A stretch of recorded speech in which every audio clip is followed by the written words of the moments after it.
Romaganatimidandusha Gananjana Salakaya Chakshunmilitam Jena Tasmai Sri Gurave Namaha Manobhishtam Stapitam Jena Bhutale Swayam Rupagada Mayam Dadati Swapadantikam Vandeham Sri Guru Sri Juta Padakamalam Sri Guru Navaishnavamscha Sri Rupam Sagra Jatam Sahagana Raghunathan Vikantam Sajivam Padvaitam Savadutam Padha Kantanamostute Tapta Kanchana Gaurangi Radhe Vrindavaneshwari Vrishabhanu Sute Devi Pranamami Hari Priye Panchakapa Vasya Kripa Sindhu Devacha Patitanam Pavanebhyo Vaishnavebhyo Namo Namaha Jaya Sri Krishna Chaitanya Prabhu Nityananda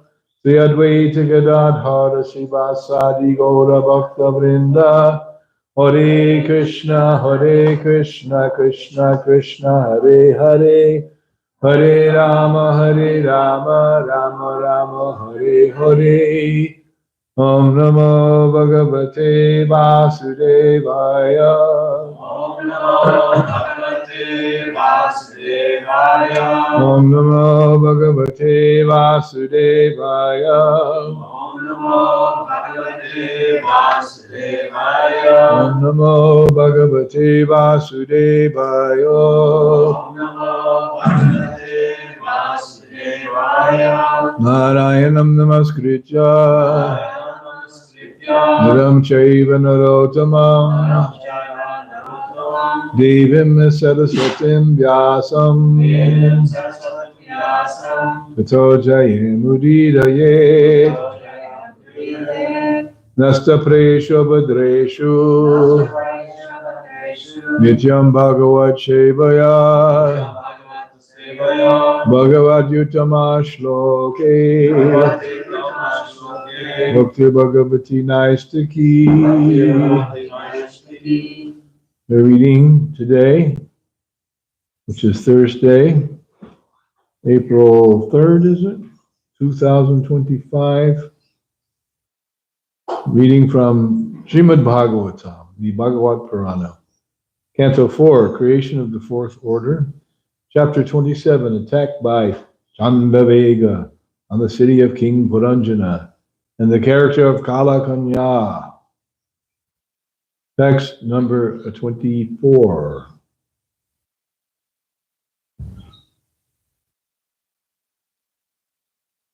Vishabham Yavananam Tvam Rene Virepsitam Patim Sankalpas Tvai Bhutanam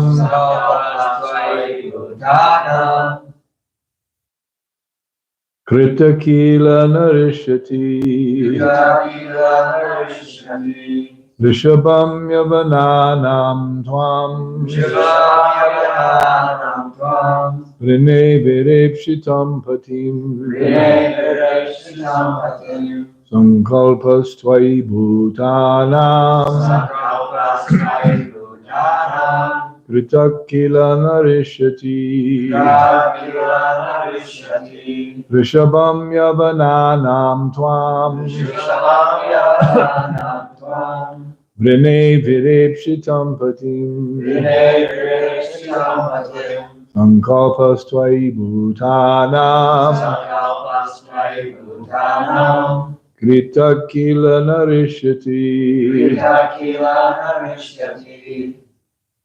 Rishabham Yavananam Tvam Rishabham Yavananam Tvam Virepshitam Patim Vrene Virepshitam Patim Sankalpas Tvai Bhutanam Sankalpas Tvai Bhutanam Kritakila Narishyati Kritakila Narishati Vishabham Yavananam Tvam Rishabham Yavananam Tvam Virepsitam Patim Vrene Virepshitam Patim Kalpas Tvai Bhutanam Sankalpas Tvai Bhutanam Kritakila Narishyati Kritakila Narishati Rishabham Yavananam Tvam Vrene Virepshitam Patim Sankalpas Tvai Bhutanam Kritakila Narishati. The synonyms, please repeat. Rishabham, the best. Yavananam, of the untouchables. Tvam, you. Rene, I accept. Vira, oh great hero. Ipshitam, desired. Patim, husband. Sankalpaha, the determination. Vai, unto you. Bhutanam, of all living entities. Kritaha, if done. Kila, certainly. Na, never. Rishyati, becomes baffled. Translation. Approaching the king of the Yavanas, Kalakanya addressed him as a great hero, saying, "My dear sir, you are the best of the untouchables." Giving it with one hand, taken away with the other. I am in love with you, and I want you as my husband. I know that no one is baffled if he makes friends with you. That's very interesting. How could he refuse? Please repeat. Approaching the king of the Yavanas. Kalakanya addressed him as a great hero, saying, "My dear sir, you are the best of the untouchables. I am in love with you, and I want you as my husband. I know that no one is baffled if he makes friends with you." Purport by His Divine Grace, Srila Prabhupada. The words Yavananam Rishabham refer to the king of the Yavanas. The Sanskrit words Yavana and Mlecha apply to those who do not follow the Vedic principles. According to the Vedic, now listen to this, this is really amazing. Here is true enlightenment. Come on. All right. According to the Vedic principles, one should rise early in the morning, take bath, chant Hare Krishna, offer Mangal Arti to the deities, study Vedic literatures, take prasad, and engage in dressing and decorating the deities. One must also collect money for the temple expenditures.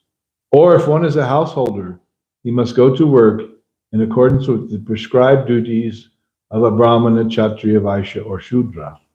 In this way, one should live a life of spiritual understanding. And this is the Vedic way of civilization. One who does not follow all these rules and regulations is called a Yavana or a Malecha. One should not mistakenly think that these words refer to certain classes of men in other countries. There is no question of limitation according to nationalism or nationality. I think is what it should say. Editors know. Whether one lives in India or outside of India, he is called a Yavana or Malecha if he does not follow the Vedic principles. One who does not actually follow the hygienic principles prescribed in the Vedic rules and regulations will be subjected to many contagious diseases. Because the students in this Krishna consciousness movement are advised to follow the Vedic principles, they naturally become hygienic. If a person is Krishna conscious, he can work like a young man, even if he is 75 or 80 years old. The Prabhupada actually did that. Thus, the daughter of Kala, time, cannot overcome a Vaishnava. Srila Krishna Dasa Kaviraj Goswami engaged in writing Chaitanya Charitamrita when he was very old, yet he presented the most wonderful literature about the activities of Lord Chaitanya. Srila Rupa Goswami and Sanatana Goswami began their spiritual lives at a very old age, that is, after they retired from their occupations and family lives. Yet they presented many valuable literatures for the advancement of spiritual life. This is confirmed by Srila Srinivas Acharya, who praised the Goswamis in this way. Nana Shastra Vichara Naika Nipunao Shadharma Shamstapakao Lokanam Itakarinao Tribhuvane Manyao Saranyakarao Radha Krishna Radha Vinda Bhajanan Nandina Matalikao Vande Rupa Sanatanao Raghuyagao Sri Jiva Gopalakao. I offer my respectful obeisances unto the 6 Goswamis, namely Sri Sanatana Goswami, Sri Rupa Goswami, Sri Raghunatha Bhatta Goswami, Sri Raghunath Dasa Goswami, Sri Jiva Goswami, and Sri Gopala Bhatta Goswami, who are very expert in scrutinizingly studying all the revealed scriptures with the aim of establishing eternal religious principles for the benefit of all human beings. Thus, they are honored all over the 3 worlds, and they are worth taking shelter of because they are absorbed in the mood of the gopis and are engaged in the transcendental loving service of Radha and Krishna. Thus, jara, the effect of old age, does not harass a devotee. This is because a devotee follows the instructions and determination of Narada Muni. All devotees are in succession, stemming from Narada Muni because they worship the deity according to Narada Muni's direction, namely the Narada Pancharatra or the Pancharatrika Vidhi. A devotee follows the principles of Pancharatrika Vidhi as well as Bhagavat Vidhi. Bhagavat Vidhi includes preaching work, Shravanam, Kirtanam, Vishnu, the hearing and chanting of the glories of Lord Vishnu, the Supreme Personality of Godhead. And presumably, I think that would also include Smaranam. The Pancharatrika Vidhi includes Archanam, Vandanam, Dasyam, Sakyam, Atmani Vedanam. Because the devotee rigidly follows the instructions of Narada Muni, he has no fear of old age, disease, or death. Apparently, a devotee may grow old. Yes.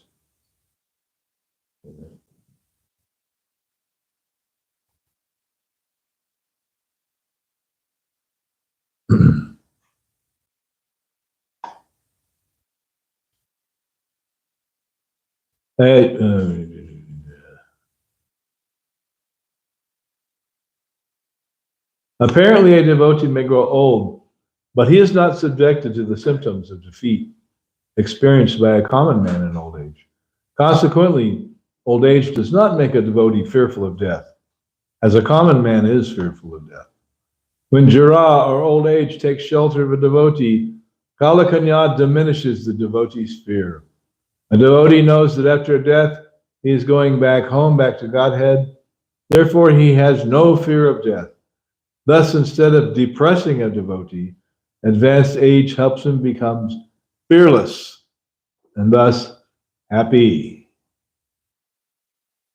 Something to look forward to.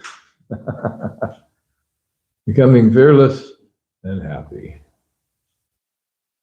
Rishabham yavananam tvam rene virepshitam patim sankalpas tvai bhutanam kritakila narishyati. Approaching the king of the Yavanas, Kalakanya addressed him as a great hero, saying, "My dear sir, you are the best of the untouchables. I am in love with you, and I want you as my husband. I know that no one is baffled if he makes friends with you. Mukum karoti bachalam, angam langayate girin, jatkripa tamaham vande, Trigurum vinatarinam."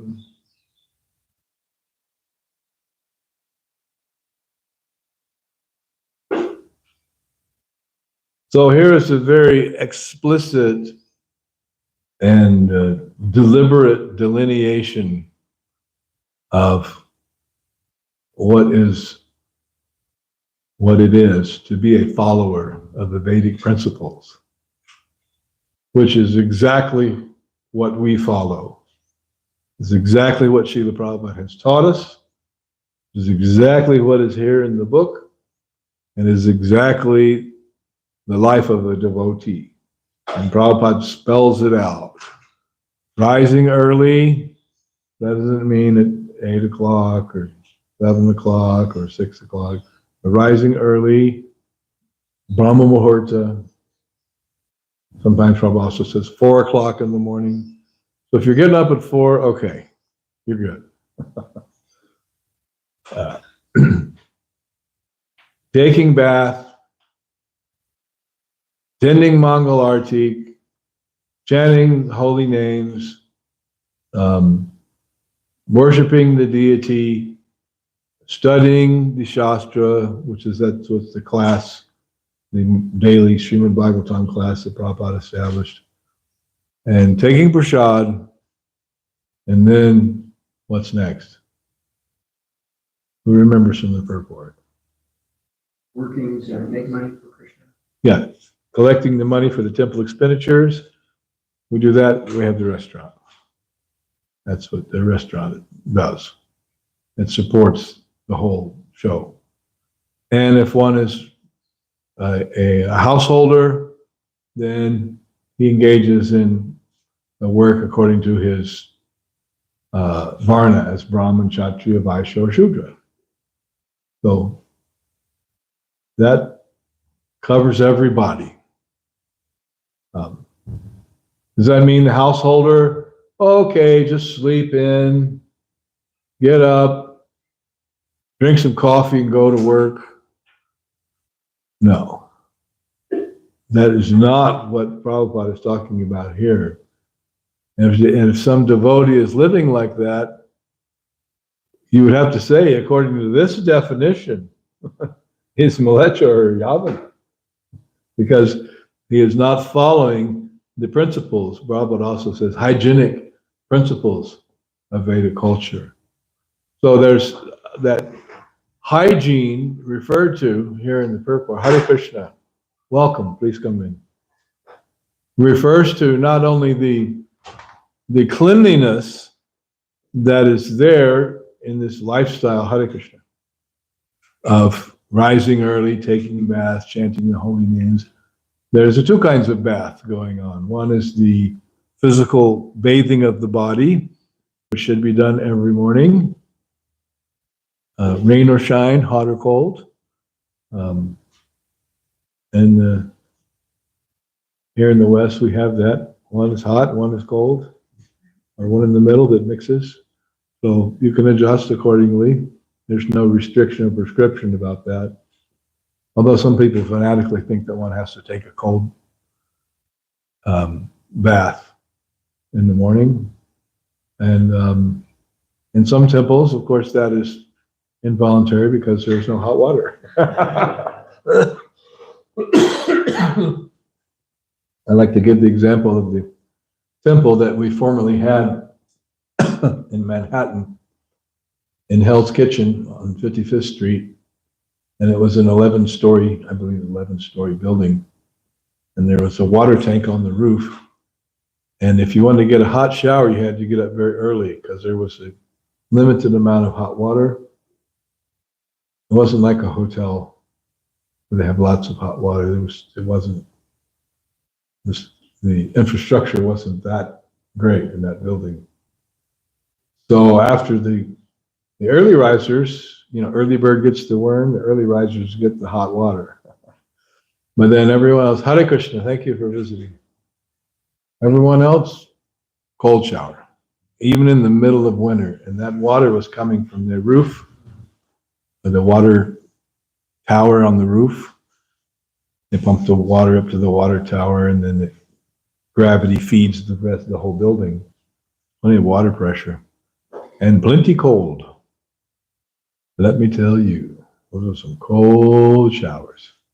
I did not live in that temple, but I took first and second initiation there, and I spent some time there. And one time I spent 2 weeks there working on the Rath Yatra carts for the Rath Yatra festival in July. And that was a very interesting experience. It was a big temple with a lot of devotees. Mangalartik, about 200 devotees. So, pretty ecstatic kirtans. Really expert mridanga players. Especially had these African American devotees who were expert mridanga players. Some of them expert singers.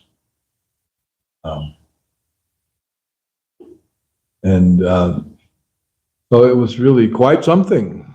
Quite something. Imagine 200 devotees in Mangalartik here. Where will we put them? We don't have so many temples here in the U.S. where you can put 200 people in the temple room. So, but hot or cold, warm or cool, one should rise early and take bath.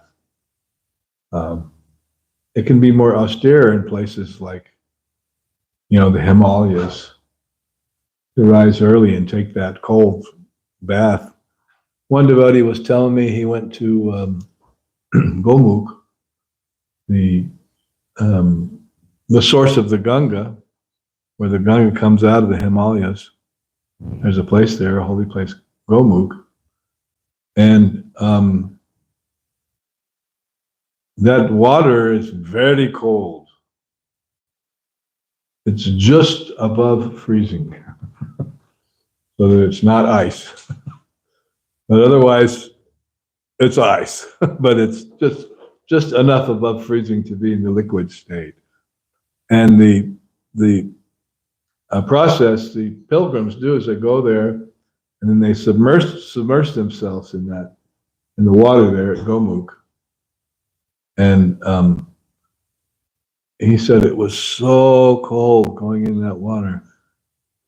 And then he felt very purified. And he said, yeah, I'm not going to think I'm going to go back there next time. First of all, it's up in the foothills of the Himalayas or whatever. It's hard to get to. Although nowadays, of course, you could probably, if you got money, you could take a helicopter. And then some other devotees I know who went along with Indra Swami to Kailash, the mountain of Lord Shiva. I think it's known in the West as K3, if I'm not mistaken. And it is a holy place there, and people circumambulate the base of the mountain just like they do Govardhana Parikram. So they do Kailash Parikram. But it is very cold. Even, they go there May, June, like that. There's times when you can't go because it's all frozen over. So you have to go in the warmer part of the year. And that part of the world, the hottest month is June. May, June is the hot season in Vrindavan before the monsoons come. And you can't really go during the monsoons because it's raining. So this one devotee friend of mine, he told me, he travels a lot with Indra Swami, goes to all his programs in, India and things like that, Poland. And he said, that was the most austere, that was the coldest, most austere thing I've ever done in my life, was that circumambulation of the mountain of Lord Shiva. And he said, I would never do that again. And I said, thank you for enlightening me. Now that I have experienced through your description vicariously, then I am satisfied and I don't have to go. Because it is so cold.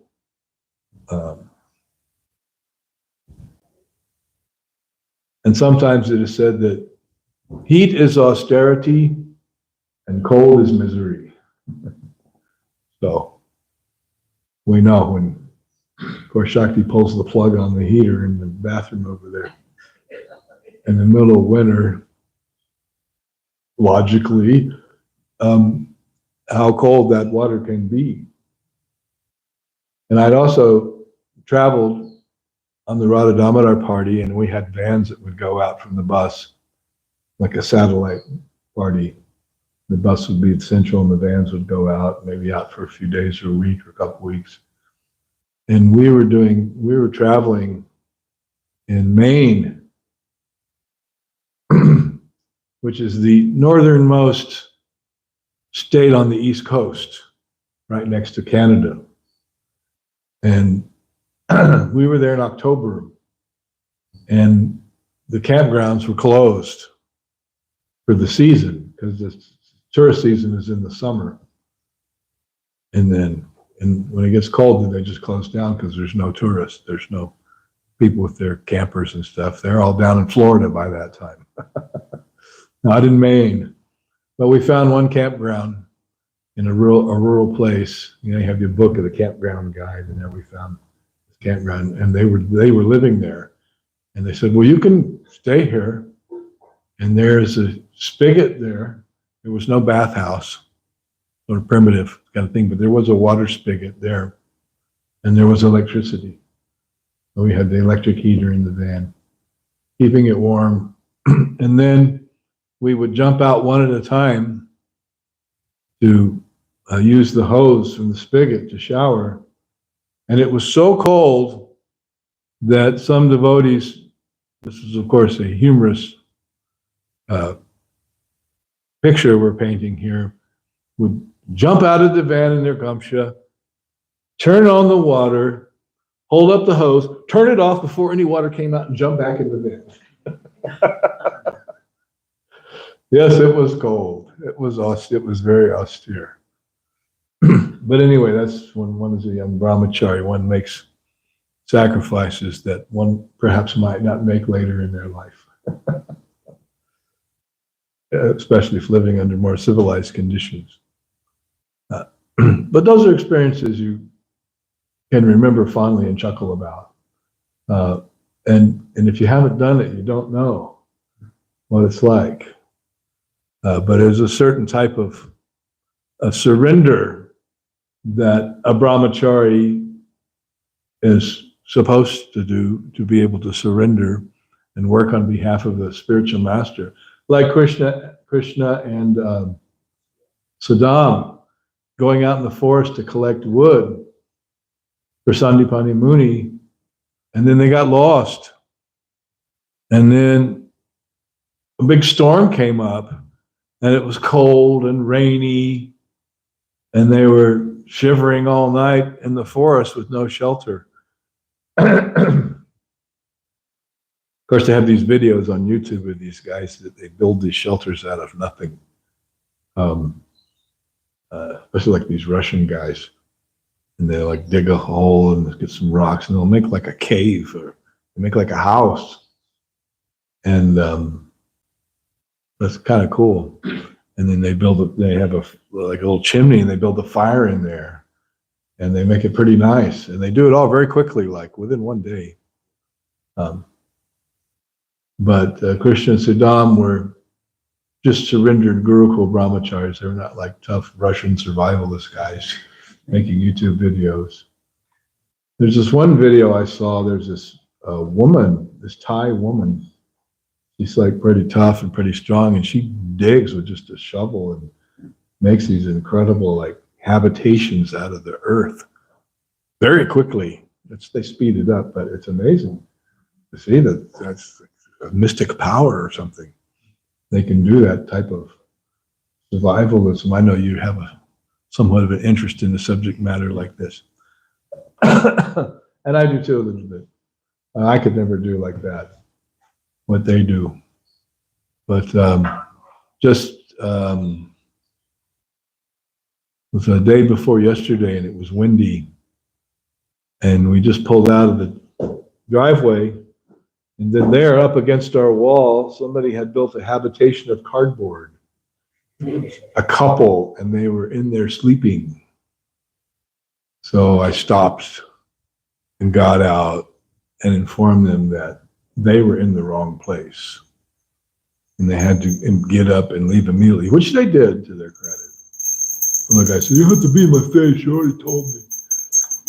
And I'd seen them before, they're neighborhood homies. But they had constructed They were completely protected from the wind with just a few pieces of cardboard, and they were in there sleeping. You couldn't see them unless you got right in the front, and it was like a real survivalist here with that cardboard. Then I saw yesterday that the same arrangement, only it was up against a neighbor's wall, half a block down on the other side of the street. Well, urban survivalism. So one should not be in Malecha or Yavana in neglect of the Vedic principles of cleanliness, which is clearly described perfectly here by Srila Prabhupada. I mean, there is no question that he is saying that this lifestyle of rising early, bathing, offering Mongol Arti, chanting the rounds, engaging in kirtan, hearing the class, taking prasad, this is the prescribed Vedic way of life. It's not that what we're practicing in ISKCON is something contrary to that or more than the Vedic way, extra austerity or whatever. No, this is the standard thing. This is the authoritative description here. And Prabhupada says someone who doesn't follow it is a Malecha or a Yavana. So, anyone who's listening who's not following, perhaps you should take stock of your situation and try to live your life according to the bona fide Vedic principles. Like we had one devotee living here in the recent past who said, well, I like to stay up at night. All my creative energies flow at night and this and that.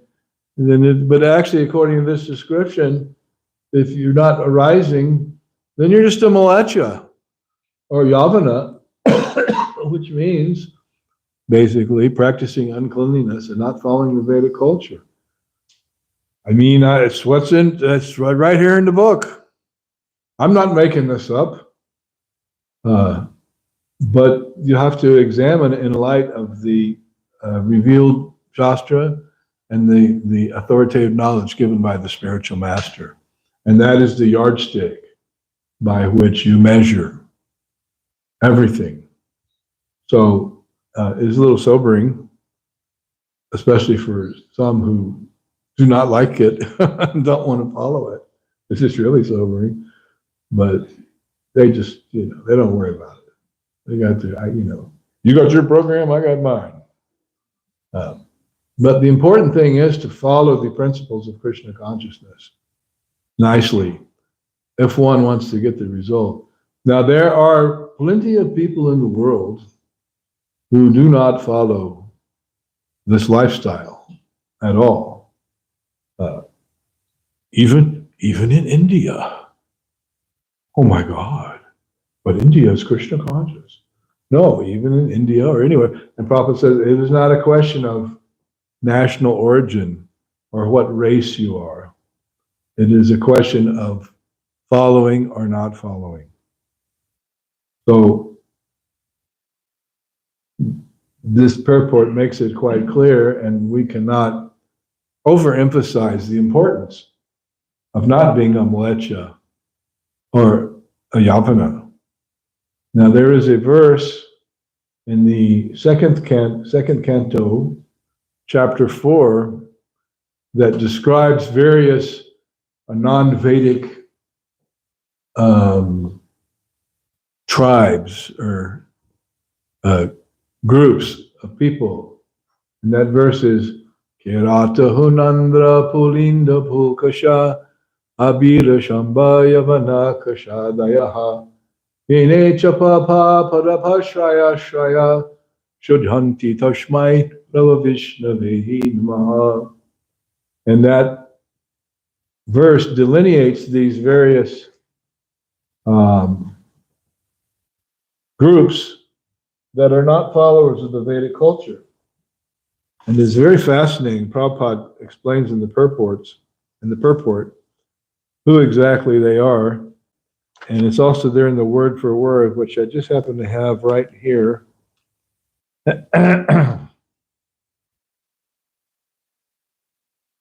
And this comes on the heels of a verse that states Yat Kirtanam, Yat Smaranam, Yat Ikshanam, Yat Bandhanam, Yat Travanam, Yat Arhanam, Lokasya Sadyo Vidanoti Kalmasam, Tasmai Subhadrasha Vasai Namo Namaha.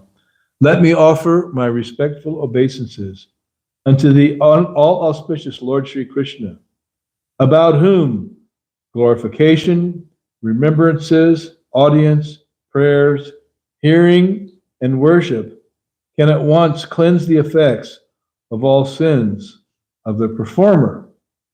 And then the verse in question describes some of these different people who are not following and who can be purified.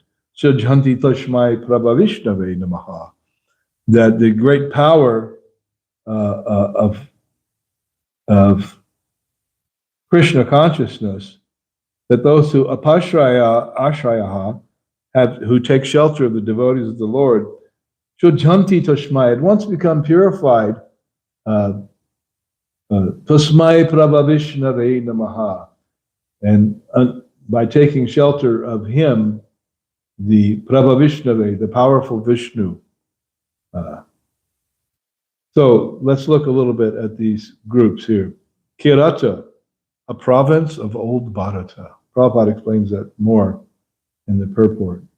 Huna, part of Germany and Russia. Attila the Hun, so that he was a very prominent Hun warrior who did a lot of conquering. Andhra, a province of southern India, Andhra Pradesh. You may have heard of AP, Andhra Pradesh, which used to include the city of Hyderabad. But now that's been split off into another state. There's 2 states there. But still there is AP. Pulinda, the Greeks. Pulkasha, that's another province. Abira, part of Old Sind. Shumba, another province. Yavanaha, the Turks. Kasha Adaya, the Mongolian province. So he's talking about these different places with these different people in it who are known to be what? Sinful races and provinces because they don't follow the Vedic culture. And we had previously talked about this in relation to Lord Parshuram, who killed the Kshatriya races 21 times with his amazing chopper, creating rivers of blood. He was bent on vengeance against the Kshatriyas who had killed his father, who later was restored to life. And so as a result of this Kshatriya chopping festival, this bloody festival of Lord Parshuram, many Kshatriyas fled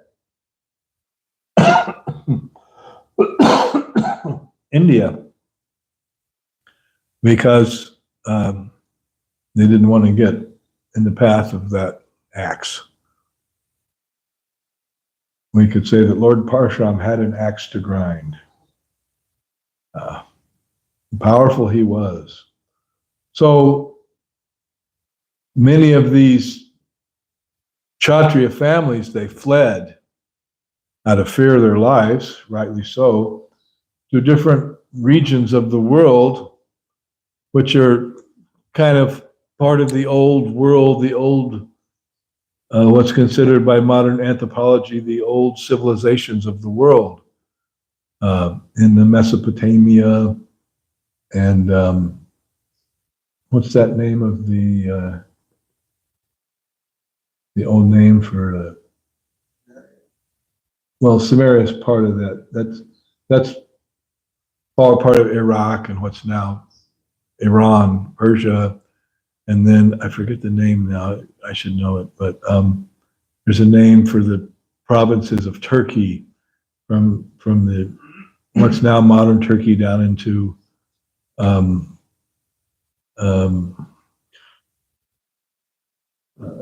Damascus. Levant is one of the names. Yes, very good. Thank you, sir.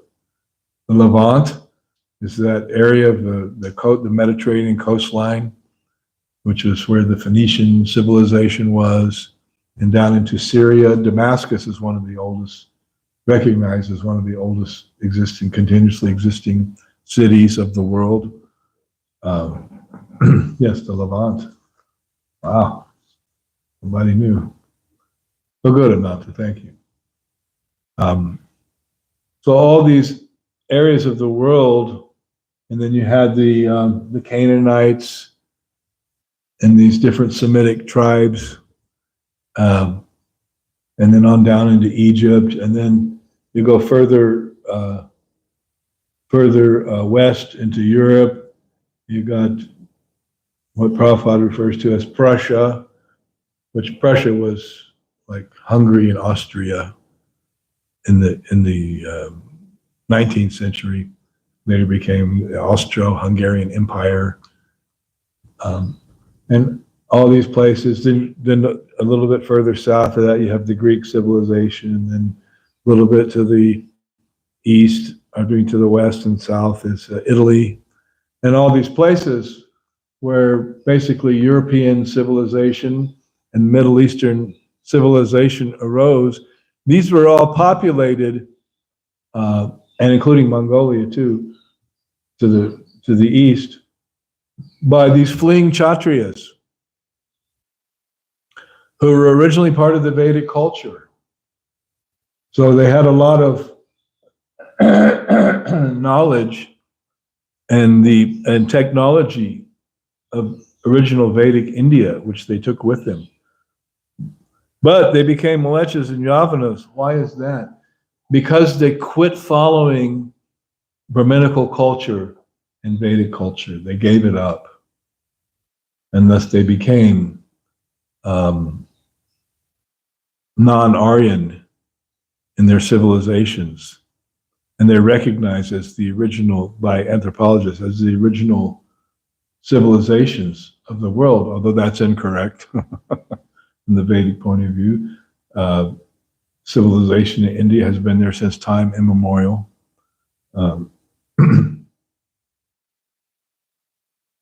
But they were from cultured Vedic Kshatriya families, but they gave up their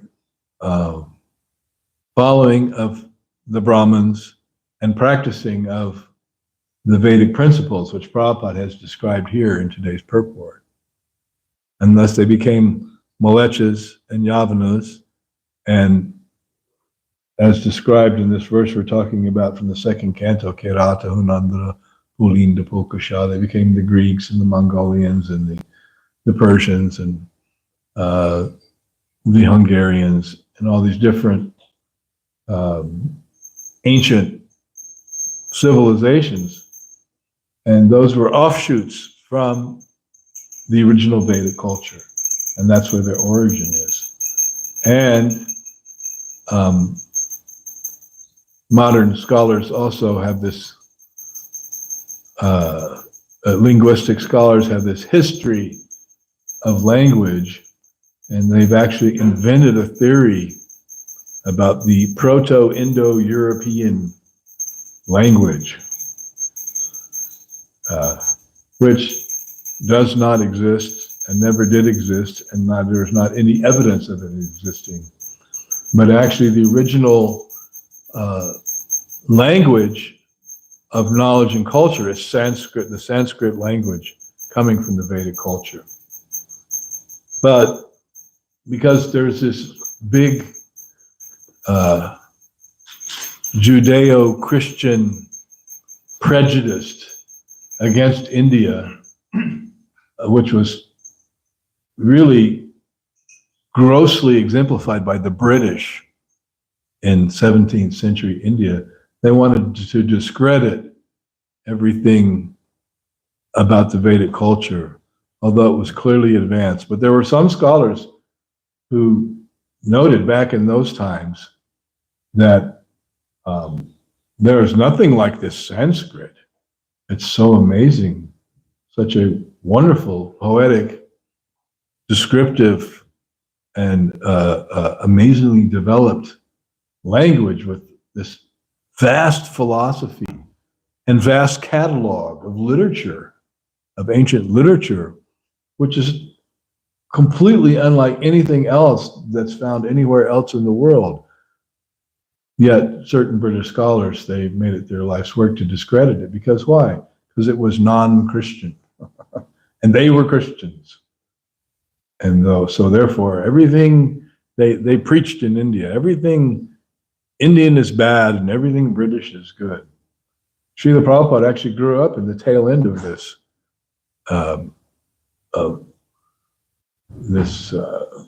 cultural machismo that the British projected. And so everyone was interested in made in London, both ideas and like when Srila Prabhupada was doing his Prayag pharmacy in Allahabad, and his customer was the Nehru family, who went on to become like the first prime minister of independent India. But back in the 1920s and 30s, when India was still under British domination, Nehru was more interested in the made in London medicines, which he wanted to procure from Prayag pharmacy, rather than any kind of traditional or Ayurvedic treatments. No, we want the drugs from London. We want the pharmaceuticals, because it is made in Britain, it is made in London, so it is superior. So you could say the British were superior because of their military prowess and their arms to the kingdoms in 16th, 17th, 18th century India. And they were able to control things politically, just as the Mughal Empire had done before, because of superior arms in the preceding centuries. And those were mostly Turkish invaders who spread Islam in India. India, before there was no Islam, it was Vedic culture. So this is a bit of a historical view, but so there's this cultural prejudice, this Judeo-Christian prejudice against everything Indian that the British propagated, and everything about them, the science and philosophy, and Western people don't even realize how much they are directed by this Judeo-Christian worldview, this paradigm, which the Vedic paradigm is completely different. Therefore, the Western thinkers, they reject the Vedic paradigm.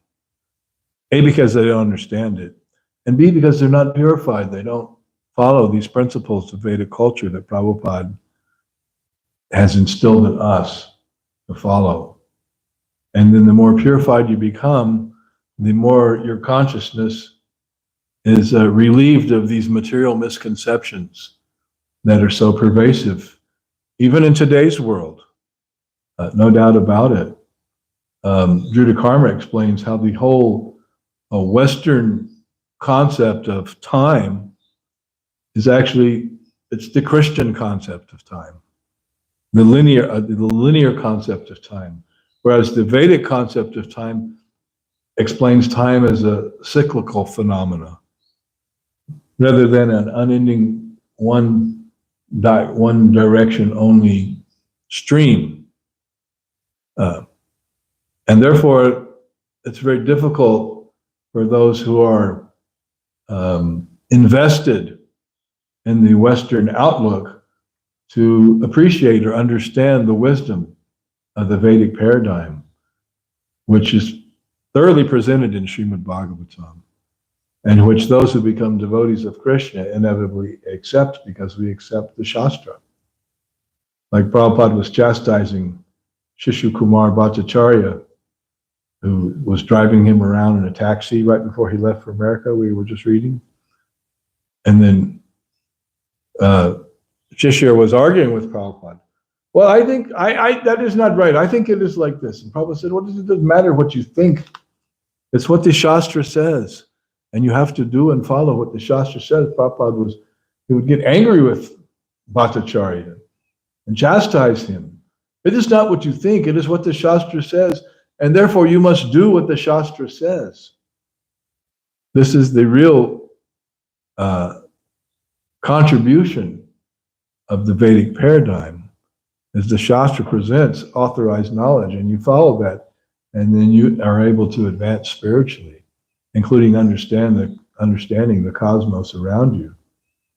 And then from the point of view of the Vedic paradigm, the Western materialistic scientific point of view is a very gross